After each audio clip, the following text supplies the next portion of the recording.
Alright, so in this video, I'm going to be talking about how to set up a autoresponder. So first thing is I'm in the dashboard for Get Response, and over here under Messages, you'll see Create Autoresponder. So we just click on that.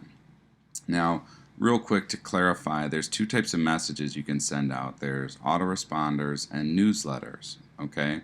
Now, an autoresponder is something that's going to automatically respond to somebody that's opted in. A newsletter is something that you schedule, whether it's right now or on a specific date and time, like 4th of July at noon, that kind of thing. So in this video, we're going to be showing you the autoresponder.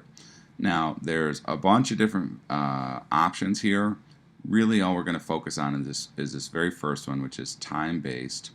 And so this is set to 0 by default. And what that means is that as soon as they opt in and enter their email address, that they're going to get this message. So we're going to leave all that the same. We're going to leave all this default. And we're going to come down here. We're going to click on Create New Email. Now, for the message name, you can put whatever you want. I normally put day 1 or whatever day it is, just so that I know what it is. But you can also put in brackets, like maybe it's a PLR offer, maybe it's a cloaking software, whatever it is, just to make it clear. But this is just for you. Nobody else sees this. Now the subject you're gonna type in right here. So maybe this is a really cool gift, and then right here you can pick whatever option for whatever email you're going to pick. So we'll just leave it as whatever, in this case info@ZachRiley, and then we come over here, we click on save, and then we click on next step. And then the next thing we're going to do is we're going to scroll down here to where you see HTML code editor. Now there's a lot of other options that look really nice, but honestly the point of your email when you send it out is to get people to click on the email to go to a website, an offer, to opt in, to register, whatever it is. So we want to keep it as simple and as clean as possible. That's over and over again shown to be the best results. So we're going to click on that HTML code editor, and then we're going to click on Show WYSIWYG, which is down here, and that just stands for what you see is what you get. And then here we can type in our message. So in this case it might say something like a friend of mine is giving away his latest software for free. Click http://whatever.com/gift to grab your copy. Take care, Zach.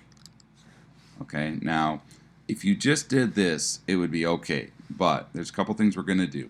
First is when you have a link, okay, make sure that you put http:// Don't just put www, and whatever you do, don't just say whatever.com, because people will not realize that that's a link. So the next thing we want to do is we want to highlight this, okay, and just right click and hit copy, and then okay, so no, we don't care about that. So next we want to click on this icon right here that looks like a link, and we're going to paste it and hit insert. Okay, now if we just do this, what's going to happen is the people that have HTML enabled in their email client will see this just fine, but the people that only have text will not see it. So the next thing that we need to do is we need to highlight this whole thing. Again, go Control-C to copy it, and then we come down here where it says plain text, and we click on that, and then we paste it. Now this is a nice short fake email, but if we say this is some more text about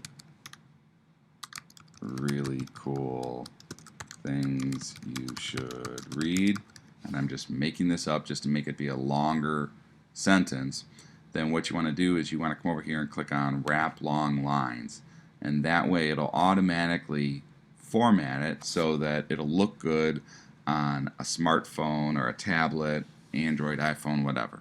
Okay, so now that we've done that, all we have to do is click on close, and then over here where it says test message, you can ignore this unless if you're concerned about, you know, hey, is the link right? Then you can send yourself a test message just by clicking on that. The inbox preview is an okay feature, but it's really not necessary considering that we're keeping it just text. And then spam score, if you click on that, that'll tell you if you have any words or terms in there that might be flagged as, you know, this is a potential spam email. So in this case, we're not worried about it. So we're going to come over here, we're going to go over where it says save as draft, and then click on next step. And then all we'd have to do is hit save and publish, and then as soon as somebody opts in to this list, they would get that email immediately. So that's it for setting up your autoresponder.